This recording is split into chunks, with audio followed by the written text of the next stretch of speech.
Hey beautiful souls. I wanted to make this video today because this is a topic that I am super passionate about. I recently went through my own time of transitioning from one career into another, and that process for me took a few years.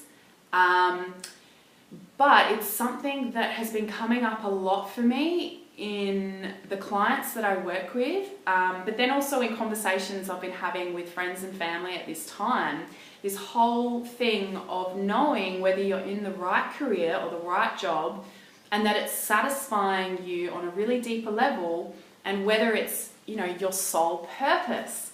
So we're not talking about a job that you've chosen based on security reasons, okay, which a lot of the time has to do with our fears. So some of the time we don't choose a job that's going to push us to our full potential because of fear reasons, or we're living in survival mode. And that is that we're choosing a job so that we can pay the bills and all these things, but it's not satisfying us at the soul level. And I've come up with 4 key ways to know whether you're in the right career and the right job, and this has to do with a career that you can thrive in rather than merely survive in. So I hope that makes sense. That's what I'm talking about.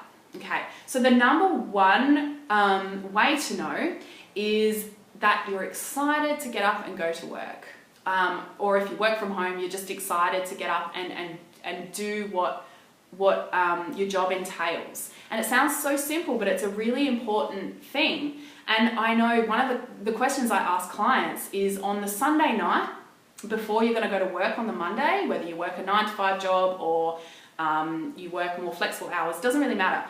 On that Sunday night, before you go to work, how do you feel? Is there a feeling of dread? Is there a feeling that something isn't quite right? Are you excited to start your work week? It's so simple, but it can provide so many answers for us. The second reason has to do with time. And this is that during your work day, you aren't watching the clock. Okay, so you're so involved in what you're doing that you're in this thing called flow. And what flow is it's when you're in a space of complete presence with what you're doing. So for example, when I paint, I'm usually very focused, and time can just pass without me even realizing. And I don't clock watch when I'm painting because I'm just enjoying it so much. So if you're a person who's in a job where you're constantly looking at the time and just waiting for that time to pass, then that's a really key indication that either you're quite bored with what you're doing, it doesn't fit you anymore, or that job just isn't for you. Because if you're in the right profession, then you're going to have moments where time just goes and you don't even care about it because you're enjoying yourself so much. And this can feel like even a foreign concept to so many of us, because a lot of us are in jobs where we do clock watch. We're waiting for the day to end so that we can, leave and go do the stuff that we actually enjoy. But when you're in a career that is your sole purpose and the reason why you're here on this planet, and you've incarnated into your body that you're in, when you're in that sole purpose type career, time just isn't an issue. It doesn't even sometimes come into the equation because you're just enjoying yourself so much. The third thing has to do with money, of course. So if you would do the same job you're doing now, even if you got a 50% pay cut, then congratulations, you're probably in the right area or the right job. A lot of us wouldn't. A lot of us would say, no, you know what, if I got a 50% pay cut, I probably wouldn't be doing the work that I'm doing. And that is, again, a really key indicator that something isn't quite right, and that you're not in a position where you're living up to your full potential and you're utilizing all your unique skills and gifts that we all have. And then the fourth reason, which is probably the most important one that I like to emphasize to clients, and that is trusting the niggle. Now the niggle, what that means is I'm talking about intuition. I'm talking about that feeling in your gut when you know that something isn't right.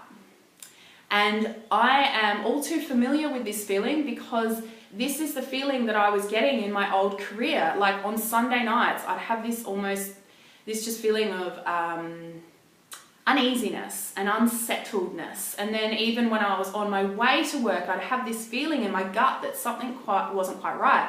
And what we need to acknowledge in this, with this, is that our body and our intuition provides us with so much information and with so much knowledge, but some of us aren't attuned to it. So we can ignore that voice, and we can keep ignoring it. We keep going about our daily business and our lives, and we keep ignoring this little voice that's trying to communicate with us and trying to give us that wisdom.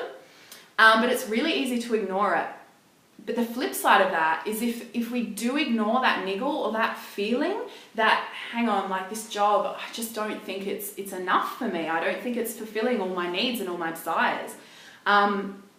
If we don't trust it, what happens is the universe will continue to put roadblocks or little obstacles in our way until we start to listen.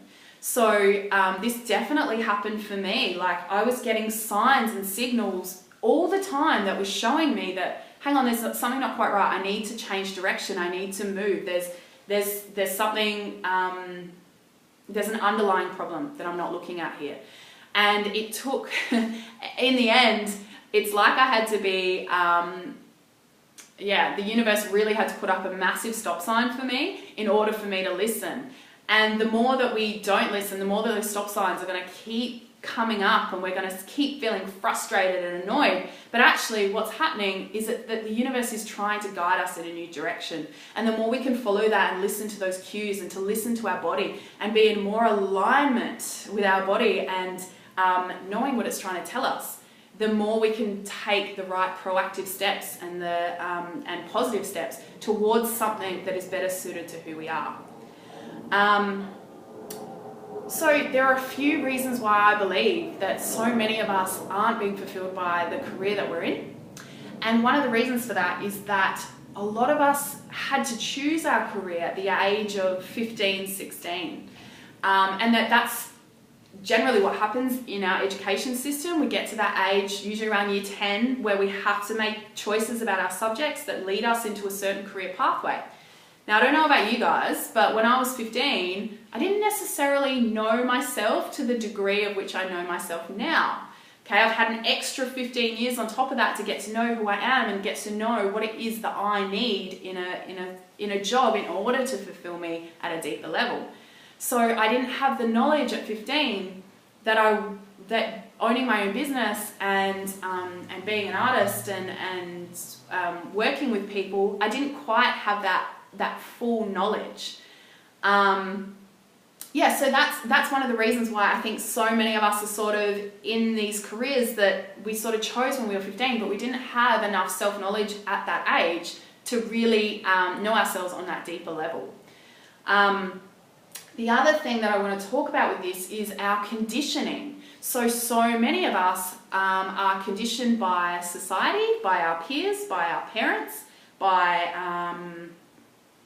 the media, all sorts. Like, we're conditioned with these belief systems that aren't necessarily ours. So if I was to give an example of that, I would say that for me, the values and the opinions and beliefs that I got off my parents when I was growing up was that it was very important to go to university and to find a stable job where you could, be financially secure and all that sort of stuff, which was really good advice. But on the flip side of that, my dad in particular had this opinion that if you were an artist, it was going to be a struggling lifestyle, as in the poor artist type stereotype. But then also he always, I guess, encouraged his children to think about not owning your own business, because a lot of the time, small businesses can fail and things like that. So he was trying to give advice that was based on his knowledge and his understanding of the world. And although the advice that he gave was very useful and in many ways relevant, I had to go through a process of unpeeling the belief systems that I picked up from my parents, to make sure that, or to analyze them and actually be like, hang on, I don't think these are mine, and this isn't the direction that I want to go in. And I had to challenge some of those beliefs in order to step into, like this life of owning my own business and being an artist. And that was a process. And this is the process that I go through with clients. It's like we have to unpeel and we have to ask ourselves, where is it that we've picked up these beliefs about our career? That, you might have a belief that that your career isn't meant to be really enjoyable, that it's meant to be like a hard slog, and that's just life. Now, that's an interesting opinion to have, and a lot of us hold that, consciously or unconsciously. But in many ways, it's like, that's not true. And so many of us hold ourselves back from our full potential based on beliefs and knowledge that aren't even ours. So yeah, that's what I go through with a lot of my life coaching. It's like, we have to peel back all these things or all these belief systems that aren't ours, that we may have picked up elsewhere, but they're impacting our lives in quite negative ways. The other thing I wanted to talk about was previous job, or the issues with our previous job. So when I was going through the process of changing my career, I had this almost feeling of almost annoyance, because I was like, you know what, I've spent all this money, I've put in all this time studying for this original career. It's almost like a waste to throw it away and to move into something different, even though it's what my soul and my heart really wanted to do. But what I say to that, and what I say to clients who are reluctant to move on because they've either invested a lot of time and money into their current career, is that the career you're in will probably have a whole lot of skills that you have developed that you will be able to transfer into your new position very easily. And we can't think of our career as, we can't think of that job or that training that we've done as a waste of time, because it's not a waste of time. It's simply a stepping stone into a better and more, just a better fit, a job that fits us more closely and gives us the opportunity to really express all our unique skills and abilities. So having the opinion that our career, or the career that we have, is just a stepping stone into another career, another job, or just switching it a little, is a really good way to look at it, and it stops us from making even steps towards our it stops us from like negative cycles and not going out there and not stepping into something that's better suited to us just because we feel like, we've spent all this money and we've put all this investment into something else. It's like, no, those skills are transferable. So again, an example of this, I had a client recently who is going through the process of leaving her corporate marketing role and moving into her passion of being a yoga teacher and having her own yoga business.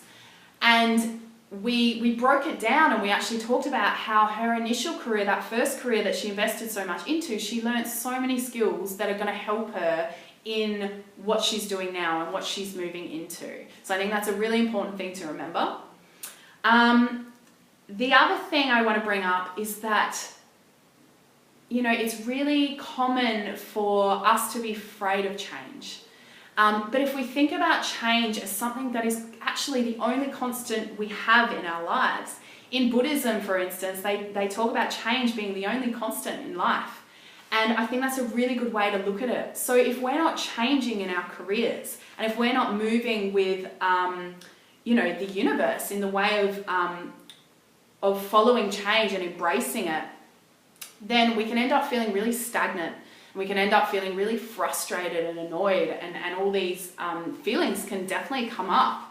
And so it's really important to view change in a really positive way. And so many of us are scared of change because it means the unknown. But stepping into the unknown is actually part of the magic. And a lot of the times when we first start taking those steps that are really scary towards like transitioning and moving into a new career,